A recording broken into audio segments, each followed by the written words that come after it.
સાહેબ પૂર્વ સીએમ વિજય રૂપાણીને અંતિમ યાત્રાનો ખર્ચ પરિવારે નમો સોરી વાત પણ સાહેબ પક્ષ ક્યાં આના માટે મને અલગથી હું જવાબ આપીશ, તેમાં બી ચોક્કસ આપીશ જવાબ. સાહેબ રાજકોટના ધારાસભ્યો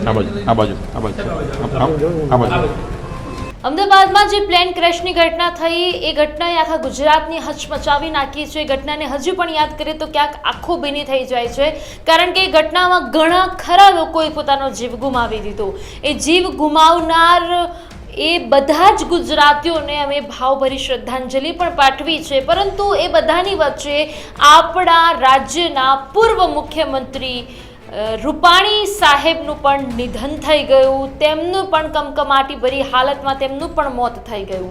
આપણે એવું નથી કહેતા કે આ બીજા બધા જેમનો મૃતદેહ મળી આવ્યો, જેના હજુ તો અવશેષો પણ નથી મળ્યા, એવા વ્યક્તિઓને યાદ નથી કરતા. અમે બધા જ વ્યક્તિઓને યાદ કરીએ છીએ અને ખૂબ સંવેદના સાથે યાદ કરીએ છીએ, કારણ કે અમને એટલી ખબર પડે છે કે બધા પાસે કોઈ પદ નહોતું. પૂર્વ સીએમ વિજય રૂપાણી પાસે જે પદ હતું એ પદ એમની પાસે નહોતું, પરંતુ એમના ઘર માટે એ બહુ જ મોભી માણસો હતા.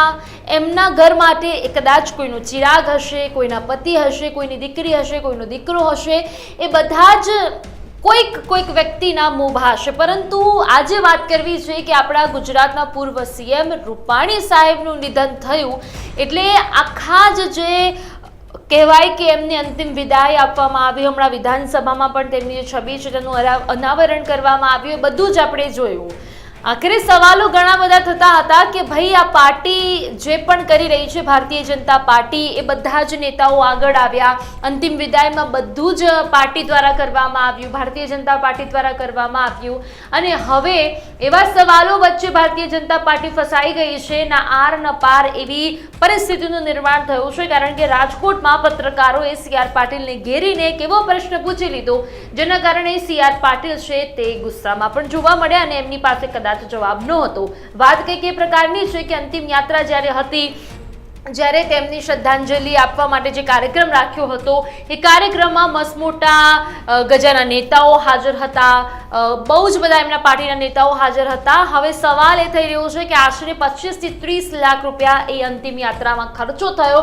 હવે જે વેપારીઓ છે કે જેમને ટેન્ટ બાંધ્યો હતો, જેમનો ફૂલહાર કર્યો હતો, એ વિજય રૂપાણીના ઘરે આવીને ઉઘરાણી કરી રહ્યા છે, પૈસા માંગી રહ્યા છે, કારણ કે 25 થી 30 લાખ રૂપિયાનો ખર્ચ જે છે તેમની અંતિમ યાત્રામાં થયો હતો. એટલે સવાલ એ ઊભો થઈ રહ્યો છે કે ભાઈ વિજય રૂપાણી જ્યારે એ દરમિયાન તેઓ આપણા રાજ્યના મુખ્યમંત્રી હતા, જેટલા પણ ભારતીય જનતા પાર્ટીના નેતાઓ છે તેમની કાર્યની વાહવાહી કરતા હતા. એમના કાર્યકાળ દરમિયાન એમણે શું કામ કર્યું છે, એમના જેવા તો કોઈ નેતા નથી અને ખરેખર એમને ખૂબ સારું કામ કર્યું છે, એ પ્રમાણેની વાતો ભારતીય જનતા પાર્ટીના નેતા દ્વારા કરવામાં આવતી હતી. તો પછી કદાચ એમના જે પરિવારજનો છે એમને પણ ક્યાંક વિચાર આવ્યો હશે કે ભાઈ રહી ચૂક્યા છે, મુખ્યમંત્રી રહી ચૂક્યા છે, તો એમના નિધનની અંતિમ યાત્રાનો ખર્ચો તો સંગઠન આપી શકે, પાર્ટી આપી શકે, પણ આવું ન બન્યું. હાલાકી સૂત્રો દ્વારા માહિતી પણ મળી છે કે એમના પુત્રો દ્વારા જ કહેવામાં આવ્યું છે કે ભાઈ અમે પૈસા ચૂકવી દીધા છે, પૈસા છે એટલે ચૂકવી દીધા છે, કંઈ કમી નથી એમ કરીને ચૂકવી દીધા છે. પણ સવાલ એથી મોટો એ ઊભો થઈ રહ્યો છે